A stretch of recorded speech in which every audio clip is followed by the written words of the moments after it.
กระสุขสบายดีมิตรหักแฟนเพลงทุกท่านพบกันอีกแล้วทั้งสถานี FM 103.7 เมกะเฮิรตซ์ก็ขอประกาศประกาศตามหาคนซื้อปานีที่จากบ้านไปได้หลายปีแล้วบ่ฮู้ว่าไปอยู่แห่งหนใดถ้าว่าได้ยินข่าวนี้แล้วก็ขอให้กลับบ้านด่วนเด้อเพราะว่าพ่อแม่เป็นห่วงหลายคนซื้อปานีให้กลับบ้านด่วน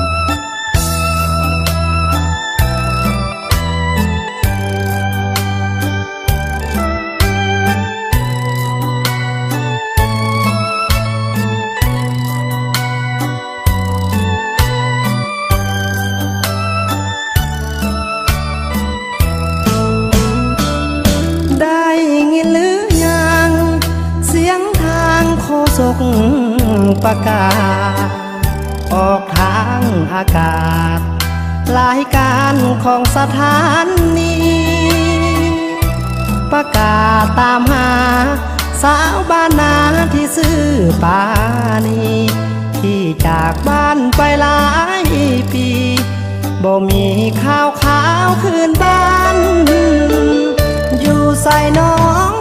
นางได้ฟังข่าวนี้หรือบ่อยู่ใส่กันนอสุขถูกหรือได้นงคานได้เป็นนักร้องหรือน้องอยู่ห้องอาหารพ่อแม่เป็นห่วงตาบ้านกลับบ้านเฮาเถิดแอวบ้าน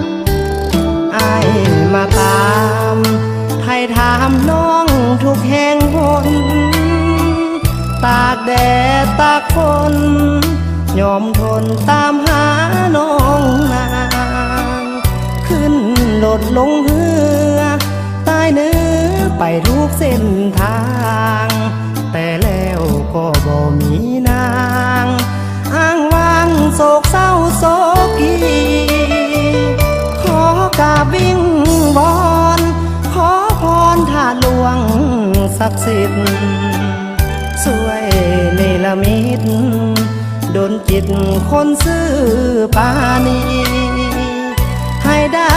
พบพาแม้นว่าน้องจะเสียทีกับเถิดบ้านนาเฮานี้พ่อแม่คนดีนั่นคอยเฝ้าหา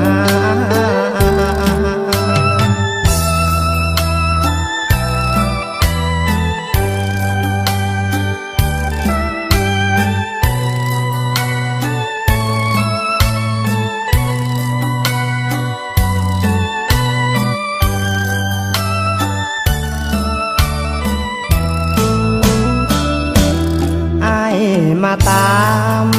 ให้ถามน้องทุกแห่งหนตากแดดตากฝนยอมทนตามหาน้องนางขึ้นรถลงเรือใต้เนื้อไปทุกเส้นทางแต่แล้วก็บ่มีนางอ้างว้างโศกเศร้าโศกีขอกราบวิงวอนขอพรถาหลวงศักดิ์สิทธิ์ช่วยเนรมิตดลจิตคนซื้อปานี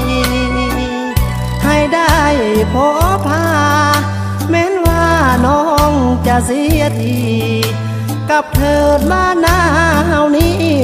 พ่อแม่คนดีนั่นคอยเฝ้าหา